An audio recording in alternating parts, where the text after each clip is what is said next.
নমস্কার বন্ধুরা, শিল্পাস হোম কিচেনে সকলকে স্বাগত। আজকে আমি বানাবো মাছের মাথা দিয়ে শাপলা। এখানে আমি নিয়েছি টমেটো, কয়েক টুকরো পেঁয়াজ, কয়েক টুকরো আদা, কয়েক টুকরো রসুন আর কাঁচা লঙ্কা। এগুলো মিক্সি করে নেব। এখানে আমি কড়াইতে প্রথমে তেল গরম বসিয়ে দিয়েছি। মাছের মাথাগুলো ধুয়ে নুন হলুদ মাখিয়ে নিয়েছিলাম, এগুলো ভেজে নেব।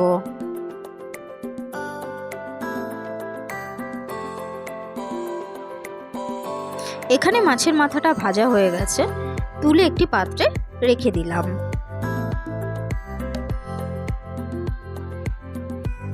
এবার ফোড়নে দিয়ে দিলাম একটা চেরা শুকনো লঙ্কা ও একটা তেজপাতা।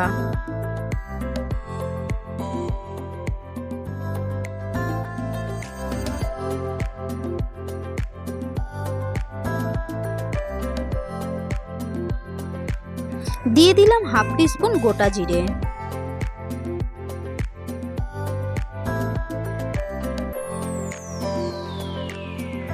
এগুলো একটু ব্রাউন কালার হয়ে এলে দিয়ে দিলাম বেটে রাখা মশলাটা।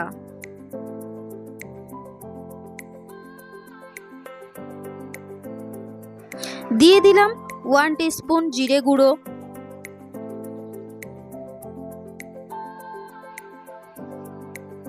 1 টিস্পুন ধনে গুঁড়ো,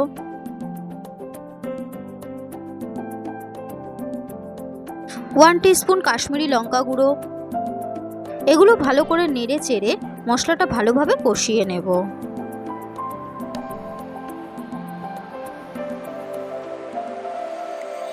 এবার এর মধ্যে দিয়ে দিলাম হাফ টিস্পুন হলুদ গুঁড়ো, দিয়ে দিলাম স্বাদ মতো নুন,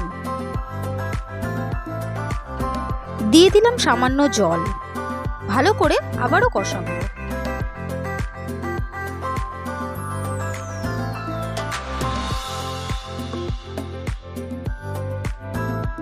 মশলাটা ভালো করে ভাজা ভাজা হয়ে গেছে। এবার এর মধ্যে দিয়ে দেব কেটে রাখা আলু।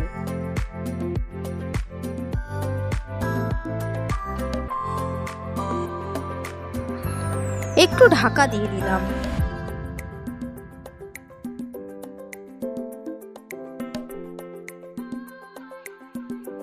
এবার এতে দিয়ে দিলাম শাপলা।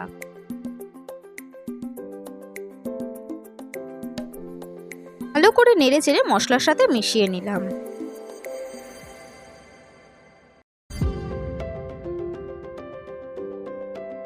সামান্য একটু জলও দিয়ে দিলাম।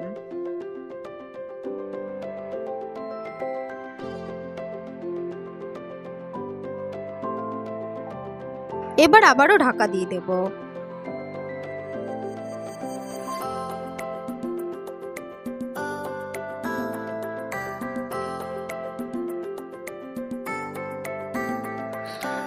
আলু আর শাপলা দুটোই মোটামুটি সেদ্ধ হয়ে গেছে। এবার এর মধ্যে দিয়ে দেব ভেজে রাখা মাছের মাথাগুলো। মাছের মাথাগুলো আমি ভেঙে টুকরো টুকরো করে নিয়েছিলাম। ভালো করে মিশিয়ে নিলাম।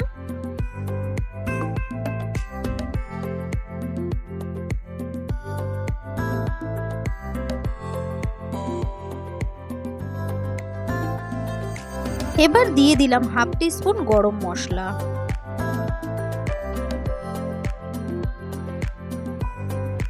ব্যাস তৈরি হয়ে গেল মাছের মাথা দিয়ে শাপলা। ভিডিওটি যদি ভালো লেগে থাকে তাহলে অবশ্যই লাইক, কমেন্ট, শেয়ার করবেন আর অবশ্যই সাবস্ক্রাইব করবেন। টাটা বন্ধুরা, দেখা হচ্ছে পরবর্তী ভিডিওতে।